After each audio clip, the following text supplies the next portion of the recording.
जम्मू संभाग पर एक बार फिर से आतंकवाद के बादल छा रहे हैं और इस बात का सबसे बड़ा सबूत है हीरानगर में कल के दिन हुआ एनकाउंटर। नमस्कार, आप लोगों का स्वागत है द अर्थ न्यूज में और मैं हूं साक्षी सानी। जम्मू कश्मीर में खासकर जम्मू संभाग में लोगों को और छोटे छोटे बच्चों को दादी नानियां कहानी सुनाया करती थी कि यहाँ पर कभी भी आतंकवादी हमला नहीं करेंगे क्योंकि स्वयं देवी माँ यहाँ की रक्षा करती हैं। पर अब ऐसा लगता है जैसे जम्मू संभाग को किसी की नजर लग चुकी है। इस मामले में मेरे साथ बातचीत करने के लिए शिखा बंदराल जी मौजूद है, नेशनल अवामी यूनाइटेड पार्टी से। शिखा जी, किस नजर से देखते हैं इस हमले को?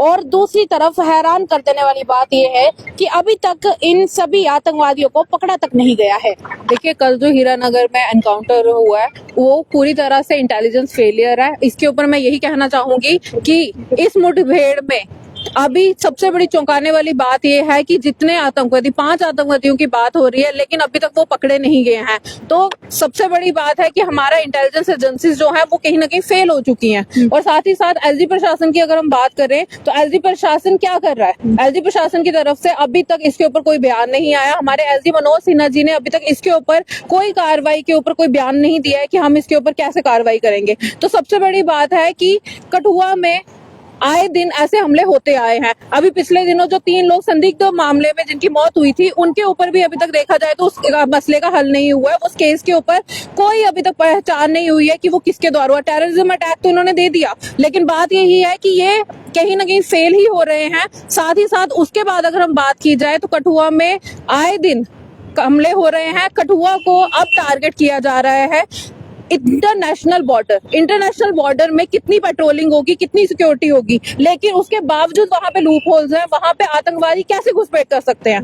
मेरे एक मानना तो यही है कि कहीं ना कहीं अंदर का कोई इंसान है जो उन्हें हेल्प कर रहा है। कौन लगता है आपको, कौन हेल्प कर रहा है? एजेंसीज में से ही कोई हो सकता है जो उन्हें हेल्प कर रहा है, क्योंकि ऐसे नहीं हो सकता कि इंटरनेशनल बॉर्डर पे इतनी तैनात और इतनी सख्त सिक्योरिटी के बावजूद कोई घुसपैठ कर जाए। जहां पे बात करें, एक लड़की है जो छोटी सी बच्ची इस मुठभेड़ में इंजर्ड हुई है। उस बच्ची को इनको सबसे पहले तो ये करना चाहिए था कि एरिया को सिक्योर करना चाहिए था। जितने भी वहां पे लोकल लोग थे उन्हें हटा देना चाहिए था वहां से। लेकिन बात यही है कि एक बच्ची इंजर्ड हुई है, तब भी एसडी प्रशासन चुप्पी पे है। एक बच्ची के साथ साथ जिस महिला ने इंफॉर्मेशन दी है इंटेलिजेंस को कि यहाँ पे घुसपैठिए घुस आए हैं, तो उस महिला को मैं सल्यूट करती हूँ कि उसने अपनी जान की फिक्र ना करते हुए इतना होनहार और इतना हिम्मतबाजी वाला काम किया है और उसने ये खबर दी और कितने मासूमों की जान उसने बचाई है। वरना ये आतंकवादी वहां पे क्या दहशत फैलाते, क्या करते, ये भगवान ही जानता है। पिछले दिनों हमने देखा कि एक तरफ से अभी लोकसभा में भी बात चली, पार्लियामेंट में भी इस बार जम्मू कश्मीर में टेररिज्म कम हो चुका है, इस बारे में भी बातचीत की गई है। क्या लगता है आपको कि इन घटनाओं से लगता है कि खत्म हो चुका है टेररिज्म? देखिए, मुझे तो कहीं ना कहीं यही लगता है कि सेंट्रल गवर्नमेंट को कहीं ना कहीं रिपोर्ट्स यहाँ से जो जाती हैं वो गलत जाती हैं, क्योंकि उनके द्वारा सिर्फ टेबल थपथपा के ये कह दिया जाता है, अमित शाह जी द्वारा ये कह दिया जाता है कि जम्मू कश्मीर में टेररिज्म पे हमने कंट्रोल कर लिया हुआ है, पूर्ण रूप से यहाँ पे अब शांति बहाल है। लेकिन अगर आम जनता की बात करें तो पहले कश्मीर, आज तक कश्मीर में आतंकवाद पूर्ण रूप से खत्म नहीं कर पाएंगे। लेकिन जम्मू प्रोविंस की बात करें तो अब जम्मू में भी ये हालात हो गए हैं कि आए दिन ऐसे मामले आ रहे हैं। कठुआ, सांबा, ये ऐसे क्षेत्र है जहां पे आए दिन ये मामले आते हैं। रजौरी, पुंछ की बात करें तो वहां पे भी ये मामले आते हैं। तो कहां से इन्होंने यहाँ कह दिया कि यहाँ पे टेररिज्म नहीं है? यहाँ पे टेररिज्म खत्म करने के लिए सबसे पहले तो मेरी तरफ से मैं यही कहना चाहती हूँ कि भर्तियां शुरू कीजिए। जितने बॉर्डर के इलाके हैं, जितने हमारे नौजवान हैं, हमारे यहाँ के जितने शूरवीर हैं, वो अच्छे से इन चीजों को हैंडल कर सकते हैं। लेकिन भर्तियां अगर शुरू करेंगे, उनकी भर्तियां, अगर आपके पास फोर्सेस कम पड़ रही हैं, अगर आपको लगता है कि हमारे पास फोर्सेस की कमी है, तो आप भर्तियां शुरू कीजिए। यहाँ के जम्मू के नौजवानों को मौका दीजिए।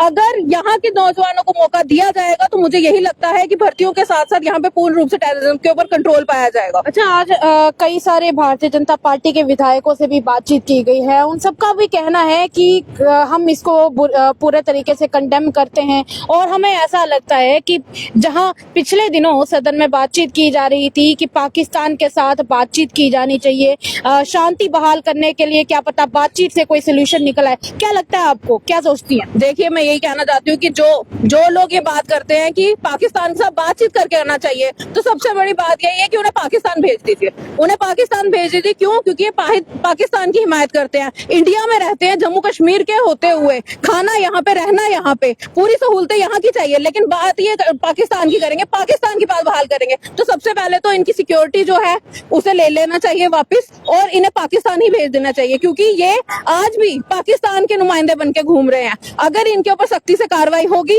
तो ये कभी भी आज के बाद इस मामले के ऊपर बात नहीं करेंगे। बात की जाए, बात क्या की जाए? हमारे यहाँ पे लोग मर रहे हैं, हमारे यहाँ पे जितने हमारे शहीद हो रहे हैं जवान, उनके मुआवजे में ये कहना चाहते हैं कि हम उनके मुकाबले में सिर्फ बात करके सुलझाएंगे। बात करके कैसे सुलझाएंगे? ये इनसे ये चीज पूछी जाए कि आप अपनी कुर्सी पे बैठ के तो कह देते हैं कि बात करनी चाहिए, लेकिन जिन घरों के लोग शहीद हो, जिन माओ के बच्चे शहीद हो गए, जिन बहनों के भाई शहीद हो गए, उनके लिए आप सिर्फ ये बात करना चाहते हैं पाकिस्तान से। मैं कहती हूँ बात करने से कुछ नहीं होगा। सबसे पहले तो इंटेलिजेंस के फेलियर की मैं बात करती हूँ कि यहाँ पे बहुत बड़ा इंटेलिजेंस फेलियर हमें सामने आया है कि लोकल्स ने बताया कि यहाँ पे घुसपैठ हुई है, लेकिन इंटेलिजेंस को नहीं पता चला। और साथ ही साथ मैं कहना चाहती हूँ कि जितने इंटेलिजेंस के डिपार्टमेंट है, जितने अफसर हैं जो 2 साल से ज्यादा अपनी कुर्सियों पे है, उन्हें बदलो, उन्हें शफलिंग करो। क्यों?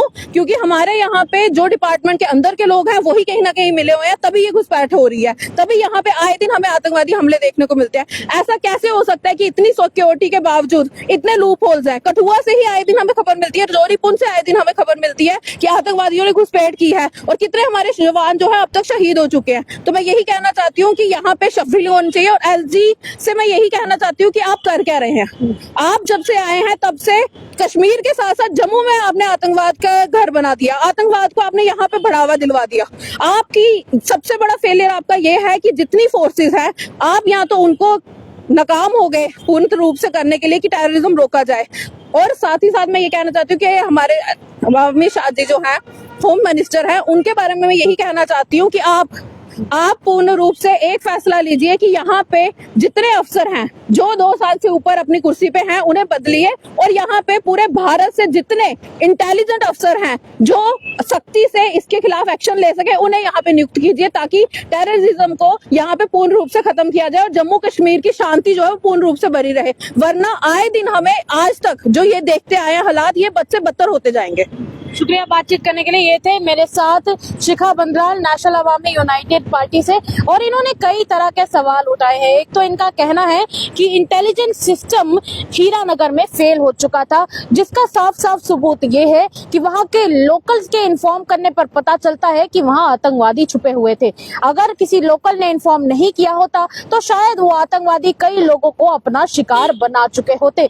दूसरी तरफ इनका कहना है कि अगर इस मामले से टैकल करना है तो कहीं ना कहीं इंटेलिजेंस फोर्सेस में और दूसरी तरफ जितनी भी सिक्योरिटी फोर्सेस हैं वहां पर ज्यादा से ज्यादा भर्तियां की जानी चाहिए, ताकि जम्मू का हो या कश्मीर का हो, यहाँ का जितना भी जोशीला नौजवान है वो सारा का सारा देश की सेवा में जुट सके और इन आतंकवादियों का खात्मा करने के लिए आगे आ सके। दूसरी तरफ अगर टेररिज्म की बात करें तो अभी भी इंटेलिजेंस एजेंसीज इस पर पता लगा रही है कि आखिर ये आतंकवादी है कहाँ। फिलहाल के लिए इतना ही। देखते रहिए तमाम अपडेट्स के लिए द अर्थ न्यूज। साक्षी सानी को दे इजाजत। सेवाराम की रिपोर्ट, साक्षी सानी के साथ द अर्थ न्यूज जम्मू।